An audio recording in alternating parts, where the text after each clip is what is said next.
সবাই আমাকে একটা প্রশ্ন করছে, এখন কি বাড়ি কিনবো নাকি অপেক্ষা করব?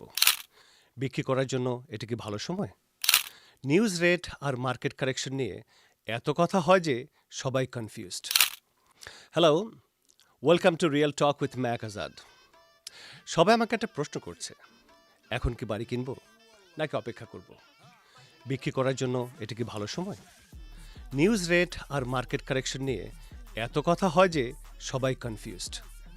চলুন সহজভাবে বিষয়টা পরিষ্কার করি। আগামী কয়েক মিনিটে আমি আপনাকে টরন্টোর মার্কেটের একটা ক্লিয়ার ধারণা দেব, যাতে আপনি নিজের লাইফ অনুযায়ী সিদ্ধান্ত নিতে পারেন, শুধু হেডলাইন দেখে নয়। বর্তমান মার্কেটের অবস্থা এই মুহূর্তে জিটিএ মানে গ্রেটার টরন্টো এরিয়াতে আমরা দেখছি ইনভেন্টরি বা লিস্টিং একটু বাড়ছে।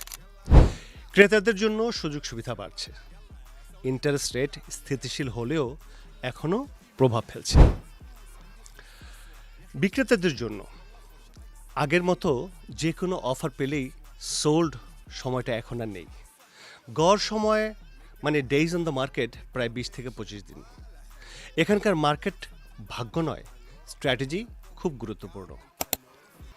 ক্রেতা ও বিক্রেতারা কী লক্ষ্য রাখবেন? আপনি যদি ক্রেতা হন, মাসিক রেট পেমেন্ট প্রভাব ফেলবে, কিন্তু ছোট পরিবর্তন নিয়ে বেশি চিন্তা করবেন না। বেশি লিস্টিং মানে বেশি অপশন মানে কম প্রতিযোগিতা। আপনি যদি বিক্রেতা হন, সঠিক দাম নির্ধারণ খুব গুরুত্বপূর্ণ। বাড়ি বেশি দিন পড়ে থাকলে খারাপ ইমপ্রেশন হয়। কারা অপেক্ষা করবেন? কারা এখনই অ্যাক্ট করবেন? অপেক্ষা করা উচিত যদি আপনি ফিনান্সিয়ালি প্রস্তুত না হন, মর্গেজ প্রি অ্যাপ্রুভাল না থাকে, চাকরি নিয়ে অনিশ্চয়তা থাকে।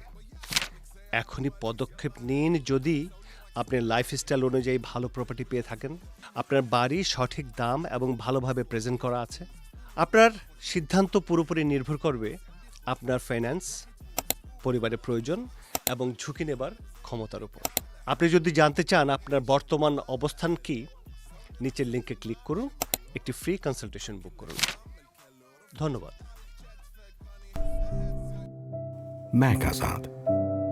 Happy living.